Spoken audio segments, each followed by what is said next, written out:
Dubai रेगिस्तान के बीच बसी एक ऐसा सिटी जहां हर कोई जाना चाहता था। कोई बिजनेस करने तो कोई जॉब करने के लिए तो कोई सिर्फ घूमने के लिए ही।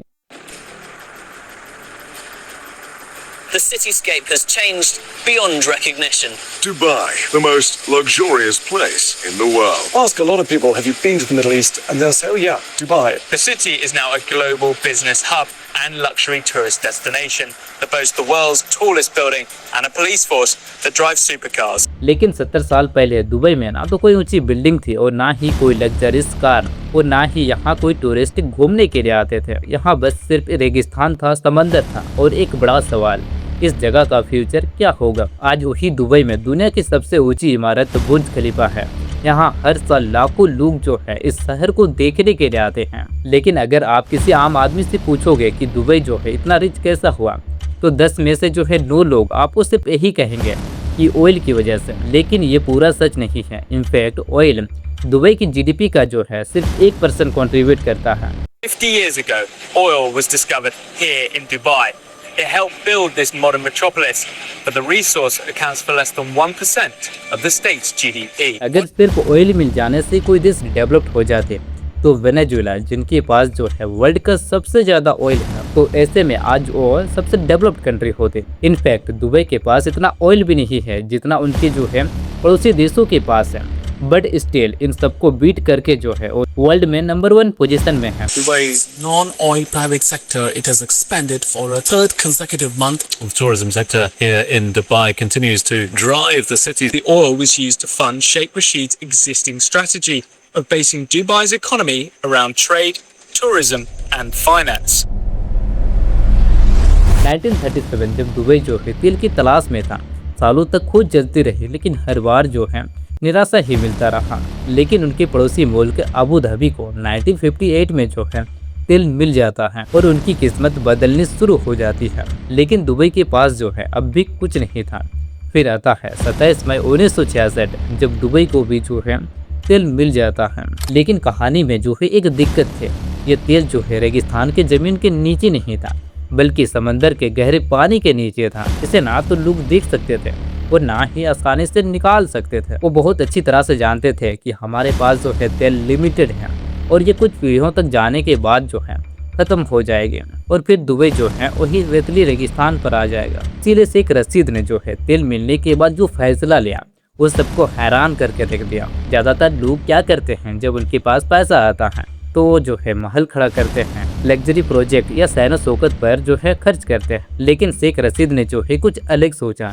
असल में जो है उन्होंने तेल का पैसा आने से पहले ही उन्होंने दुबई ग्रीक को गहरा और जो है चौड़ा करना शुरू कर दिया। उन्हें यकीन था कि दुबई जो है एक दिन दुनिया का सबसे बड़ा ट्रेडिंग हब बनेगा और उन्हें सिर्फ ऑयल पर डिपेंडेंट रहना नहीं पड़ेगा। और जब तेल से कमाई आनी शुरू हुई तो उन्होंने जो है वो पैसा को सिर्फ तेल के कुएं में नहीं लगाया, बल्कि दुबई के फ्यूचर में लगाया। 1972 में खुला ये डीप वाटर पोर्ट। शुरुआत में जो है सिर्फ 4 ब्रिज के लिए प्लान किया गया था, लेकिन शेख रशीद को जो है दुबई के फ्यूचर पर इतना भरोसा था कि उन्होंने कंस्ट्रक्शन के समय ही जो है इसे बढ़ाकर 16 ब्रिज के लिए कर दिया। उस वक्त ये फैसला जो है लोगों को जरूरत से ज्यादा बड़ा लगा। शेख रशीद जो है एक ऐसी दुनिया देख रहे थे जो बाकी दुनिया जो है अभी सूझ भी नहीं सकती। लेकिन शेख रशीद का सबसे बड़ा और सबसे रिस्की फैसला जो है अभी आना बाकी था। 1979 में दुबई के जो है एक सुनसान रेगिस्तान इलाके में जेबल अली पोर्ट को जो है बनाना शुरू कर दिया। उस वक्त वहाँ जो है ना कोई बड़ा शहर था और ना ही कोई बड़ी फैक्ट्रीज थे और ना ही वहाँ ज़्यादा आबादी थी, सिर्फ रेगिस्तान था। फिर भी शेख रशीद ने जो है उस काली रेगिस्तान को दुनिया का सबसे बड़ा आर्टिफिशियल पोर्ट में से जो है एक बना दिया। दुनिया के कई बड़े एक्सपर्ट और इकोनॉमिस्ट जो है हैरान रह गए। उनका सिर्फ एक ही सवाल था, इतना बड़ा पोर्ट क्यों, जब यहाँ इतना ट्रेड ही नहीं है तो इसका इस्तेमाल जो है कौन करेगा। बहुत से लोगों ने कहा कि दुबई जो है अपना पैसा को बर्बाद कर रहा है, लेकिन शेख रशीद के दिमाग में जो है कुछ और ही चल रहा था। वो आज की जरूरत के लिए काम नहीं कर रहा था, बल्कि जो है कल की मुकाम की तैयारी कर रहा था। और कुछ ही सालों में जो है यह फैसला दुबई की तकदीर बदलने वाला था। यहाँ पर सबके लिए 1985 में जेबल अली पोर्ट को जो है शेख रशीद ने फ्री जोन डिक्लेयर कर दिया। यहाँ पर जो है सबके लिए फ्री कर दिया गया, कोई टैक्स नहीं, जिसकी वजह से जो है यहाँ पर कंपनी आकर अपना काम करना शुरू कर दिया। दुबई का आइडिया बहुत ही स्मार्ट था। उन्होंने विदेशी कंपनी को कहा, आप अपनी कंपनी का जो है 100% मालिक रहेंगे, कोई कॉर्पोरेट टैक्स नहीं देना होगा और इंपोर्ट एक्सपोर्ट करने के लिए भी जो है सुविधा दी जाएगी। ये ऑफर सुनकर दुनिया भर की कंपनी जो है यहाँ पर आना शुरू कर दिया। शुरू में यहाँ जो है 19 कंपनी आई और फिर हजारों में बदल गई और आज जेबल अली फ्री जोन में जो है 11,000 से भी ज़्यादा कंपनी जो है काम कर रही है और पिछले साल ही जो है यहाँ से 190 बिलियन डॉलर का जो है ट्रेड हुआ।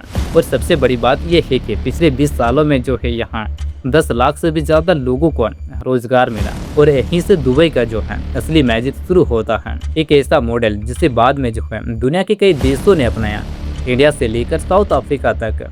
जो आइडिया दुबई के एक रेगिस्तान से शुरू हुआ था वो आज पूरी दुनिया के लिए ब्लूप्रिंट बन चुका है। 2006 में दुबई की जिम्मेदारी जो है शेख रशीद के बेटे शेख मोहम्मद बिन रशीद अल मुक्ताब के हाथों में आ गई। उनका सपना जो है सिर्फ तेल या फिर ट्रेड तक सीमित नहीं था, वो दुबई को एक ऐसा शहर बनाना चाहते थे जहां जो है दुनिया भर के लोग बिजनेस करने आए, घूमने आए और अपना पैसा इन्वेस्ट करें। उन्होंने दुबई को जो है हर एक फील्ड में आगे बढ़ाने में ध्यान दिया ताकि फ्यूचर में जो है दुबई को किसी एक इनकम सोर्स पर डिपेंडेंट ना रहना पड़े। एमिरेट्स एयरलाइन को दुनिया भर में मशहूर किया, नए पोर्ट और बिजनेस सेंटर बनाए, लाम्ब आइसलैंड जैसे जो है अनोखे प्रोजेक्ट को तैयार किया और बुर्ज खलीफा जैसी जो है दुनिया की सबसे बड़ी इमारतें बनाई। ये सब दुबई को एक ग्लोबल सिटी बनाने की योजना का जो है हिस्सा था। लेकिन फिर आता है दुबई के इतिहास का जो है सबसे मुश्किल दौर। नवंबर 2009 में जो है दुबई की एक सबसे बड़ी कंपनी अचानक घोषणा कर देती है कि वो जो है कर्ज समय पे नहीं पे कर पाएगा। ये खबर जैसे ही आती है दुनिया भर के जो इन्वेस्टर घबरा जाते हैं। दरअसल इससे पहले जो है दुबई में प्रॉपर्टी मार्केट बहुत तेजी से बढ़ रहा था। लोग सोच रहे थे कि घरों और ज़मीन की कीमत जो है हमेशा बढ़ती ही रहेगी।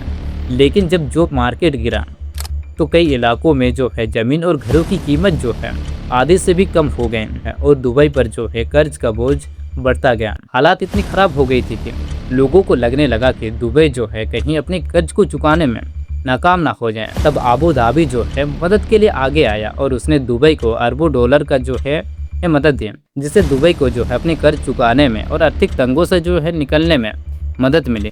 इस एक घटना ने जो है एक सबसे इम्पोर्टेंट सच को जो है सबके सामने लाकर रख दिया। दुबई की तेज तरक्की जो है सिर्फ मजबूत प्लानिंग का नतीजा नहीं था, इसमें बहुत बड़ा जो है रिस्क भी था। बहुत से ऐसे प्रोजेक्ट थे जो उधार के पैसों से और भरोसे के जो है उम्मीद पर खड़ी की गई थी। इसीलिए जो है दुबई की कहानी सिर्फ सफलता की कहानी नहीं है, ये हिम्मत, बड़े सपने और बड़े रिस्क की भी कहानी है। लेकिन एक और सवाल है, दुबई की इन ऊंची इमारतें, बड़े पोर्ट और शानदार शहरों को जो है आखिरकार बनाया किसने? इसका जवाब है लाखों माइग्रेंट वर्कर ने, जो ज्यादातर इंडिया, पाकिस्तान, बांग्लादेश और नेपाल से आए हुए थे। यही लोग जो है दिन रात मेहनत करके सड़कें, बिल्डिंग, एयरपोर्ट और कई बड़े बड़े प्रोजेक्ट खड़े किए थे। लेकिन उनकी जिंदगी जो है इतनी आसान नहीं थी। एक रिपोर्ट के मुताबिक जो है कई वर्कर को कम सैलरी मिलते थे, उनके जो है पासपोर्ट को जब्त कर लिए जाते थे, उनसे जो है 20-20 घंटे काम करवाए जाते थे। और समय के साथ जो है कुछ नए नियम बनाए गए और कुछ नियमों में जो है सुधार भी किया गया ताकि जो है वर्कर को किसी प्रकार का दिक्कत ना हो। लेकिन कई एक्सपर्ट का मानना है कि अभी भी जो है सारे नियम जो है पूरी तरह से लागू नहीं किया गया है। इसीलिए जो है जब भी हम दुबई की चमकती हुई स्काईलाइन को देखते हैं तो हमें उन लाखों लोगों को भी जो है याद रखना चाहिए जिनकी मेहनत ने इन शहर को बनाया है, क्योंकि हर चमकती हुई इमारत के पीछे जो है किसी न किसी मजदूर की पसीने की कहानी जो है छिपी हुई है। और आज भी जो है दुबई की कहानी रुकी नहीं है। 2026 के शुरुआती महीनों में जो है दुबई की इकोनॉमी जो है लगातार बढ़ रही है। कंस्ट्रक्शन, रियल एस्टेट, फाइनेंस और बिजनेस सेक्टर जो है नए रिकॉर्ड बना रहे हैं।